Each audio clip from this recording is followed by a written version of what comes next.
یونس نے ابن شہاب سے روایت کی کہ عطا بن یزید نے انہیں خبر دی کہ حمران نے جو حضرت عثمان رضی اللہ عنہ کے آزاد کردہ غلام ہیں انہیں بتایا کہ حضرت عثمان رضی اللہ عنہ نے وضو کے لیے پانی منگوایا اور وضو کیا تو دونوں ہاتھوں کو 3 بار دھویا، پھر کلی کی اور ناک میں پانی ڈال کر ناک جاری،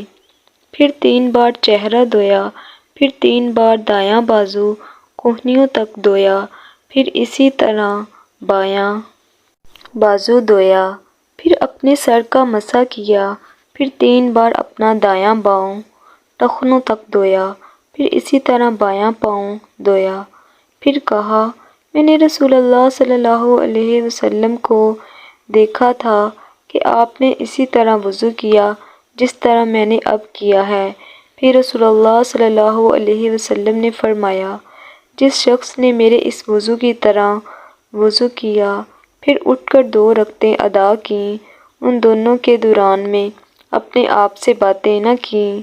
اس کے گزشتہ گناہ معاف کر دیے جائیں گے۔ ابن شہاب نے کہا، ہمارے علماء تابعین کہا کرتے تھے کہ یہ کامل ترین وضو ہے جو کوئی انسان نماز کے لیے کرتا ہے۔ مسعر نے ابو صخرہ جامع بن شداد سے روایت کی، انہوں نے کہا، میں نے حمران بن ابان سے سنا، انہوں نے کہا، میں عثمان رضی اللہ عنہ کے غسل اور وضو کے لیے پانی رکھا کرتا تھا اور کوئی دن ایسا نہ آتا کہ وہ تھوڑا سا پانی اپنے اوپر نہ بہا لیتے، ہلکا سا غسل نہ کر لیتے۔ ایک دن عثمان رضی اللہ عنہ نے کہا، رسول اللہ صلی اللہ علیہ وسلم نے اس نماز سے مسعر کا قول ہے، میرا خیال ہے کہ عصر کی نماز مراد ہے، سلام پھیرنے کے بعد ہم سے گفتگو فرمائی۔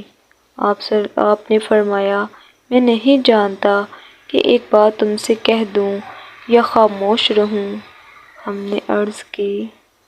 اے اللہ کے رسول صلی اللہ علیہ وسلم، اگر بلائی کی بات ہے تو ہمیں بتا دیجیے، اگر کچھ اور ہے تو اللہ اور اس کا رسول بہتر جانتے ہیں۔ رسول اللہ صلی اللہ علیہ وسلم نے فرمایا، جو بھی مسلمان وضو کرتا ہے اور جو وضو اللہ نے اس کے لیے فرض قرار دیا ہے اس کو مکمل طریقے سے کرتا ہے، پھر یہ 5 نمازیں ادا کرتا ہے تو یقیناً یہ نمازیں ان گناہوں کا کفارہ بن جائیں گی جو ان نمازوں کے درمیان کے اوقات میں سرزد ہوئے۔